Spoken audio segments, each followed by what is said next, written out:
Hello, beautiful family. How are you all doing? Thank you for the maximum love and the support. So, my beautiful people, today I'll be going to share with you wonders the normally say shall never end. See, this is Progress the Analyst, and here I keep you updated. I bring all the latest happening to you.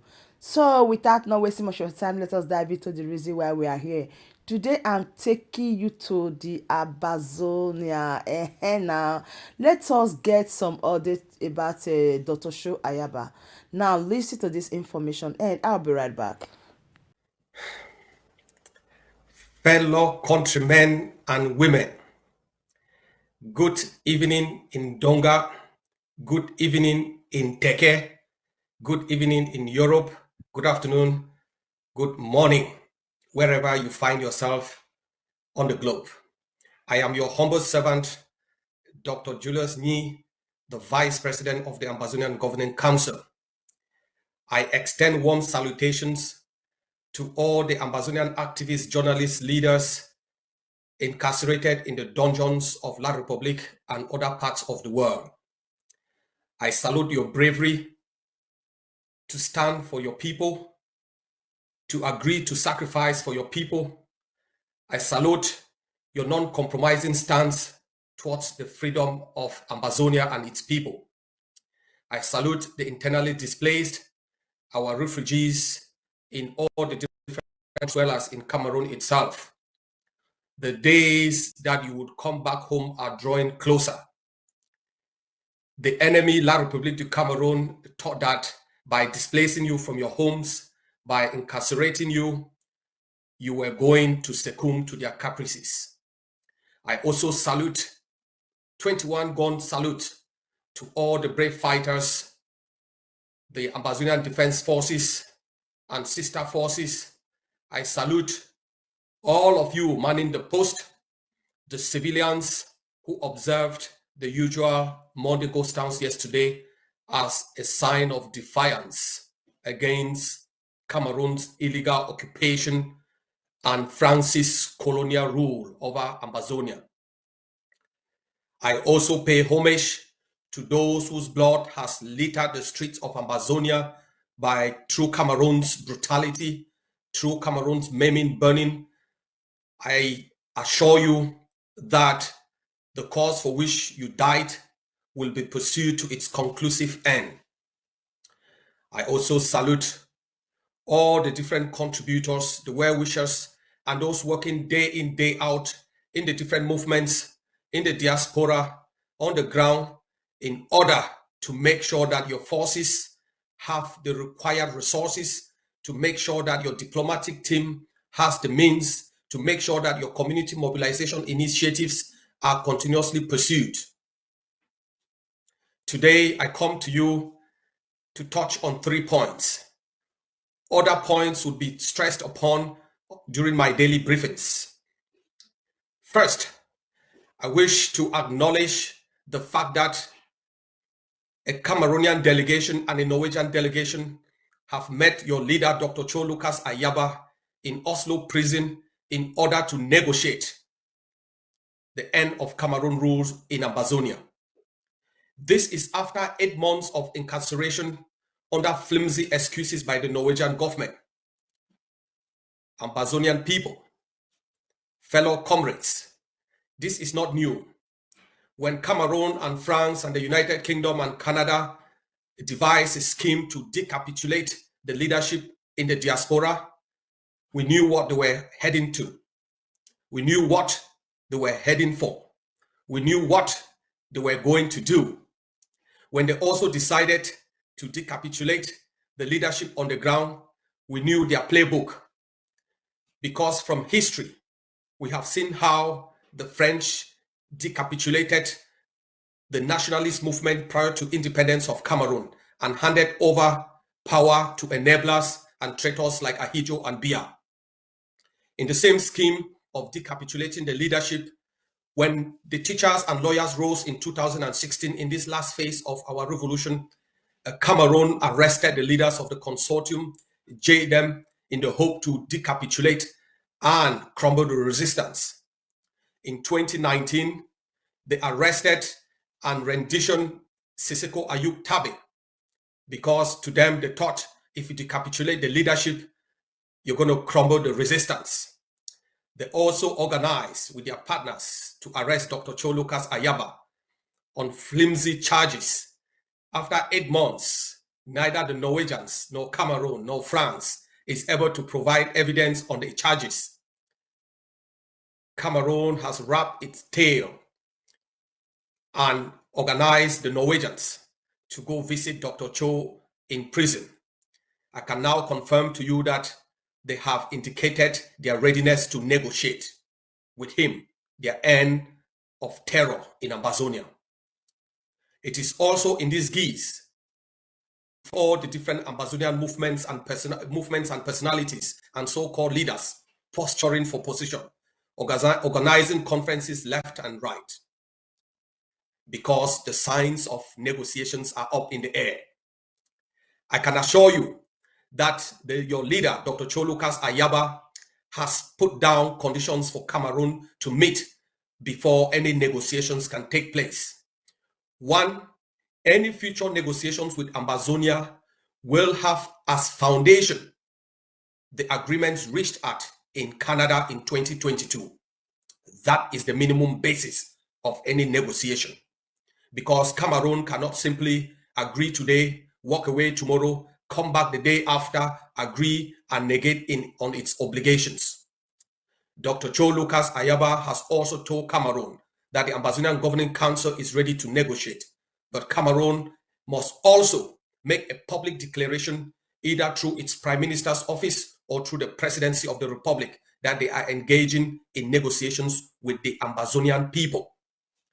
Dr. Cholukas Ayaba has also indicated that Cameroon must make sure that it respects the process, it respects the parties, and also respects the outcome. And that requires some guarantors, not only of the process, but also of the outcomes of these negotiations.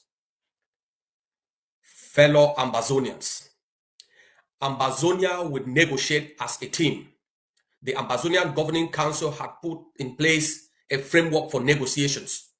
That framework led to the Canadian negotiations, and that formula is the one being propagated, and it is the one still in vogue. There is no alternative as yet. Any Ambazonian, any movement posturing for one Cameroon or federation, they will join Cameroon to negotiate. Nationalist, one Ambazonian team will rise up as we did in previous failed instances to negotiate. Cameroon and international partners have devised several schemes. They have tried to position some enablers and traitors and some self-claimed leaders in order to take positions prior to negotiations. The Ambazonian Governing Council, through its intelligence services, are quite aware of all of these schemes and have put in place detailed framework in order to thwart these schemes by Cameroon. I can assure you that Ambazonia will never ever become another theater of experiment where colonialists and neo-colonialists silence national voices, silence nationalistic people in order to hand over your country to enablers and traitors. Fellow Ambazonians, I salute your bravery. I salute your cohesion in the trying times since this last phase of the revolution started. We have seen traitors come and go, enablers and impostors come and go. The Ambazonian Governing Council, we are the airport. The Ambazonian Defense Forces, we are the airport. Traitors would devise schemes. Enablers would devise schemes. Ambazonian groups would devise schemes. They will land at the airport. In any future negotiations, both our civilians, our self-defense forces, all other stakeholders, and those involved in the defense of your homeland and the aspirations of our people will be those who sitting at the negotiation table, those fighting for the resistance, those fighting to liberate the country, with those that would defend your interests and not any other impostor or self-proclaimed by Cameroon leader or created mushroom organizations to talk on your behalf. Ambazonians have made their aspirations clean and clear. And that is the aspiration for which the leadership of the Ambazonian Governing Council is pursuing and would make sure that it's respected during any upcoming negotiations. But don't take it as Cameroon tells you. Cameroon is full of schemes. The Ambazonian Governing Council believes that Cameroon, despite being humbled on the battlefield, despite being proven wrong, that if you take away Dr. Cho Lucas Ayaba, you take away 2 commanders on the ground from the ADF, you can succumb the Ambazonian revolution. You can weaken it, infiltrate, bribe, corrupt, and end the story. I can assure you that the Ambazonian Governing Council and the Ambazonian Defense Forces are well-structured organizations collaborating with other sister forces, and they have refused overtures in the last 3 months by Cameroon to negotiate with them directly.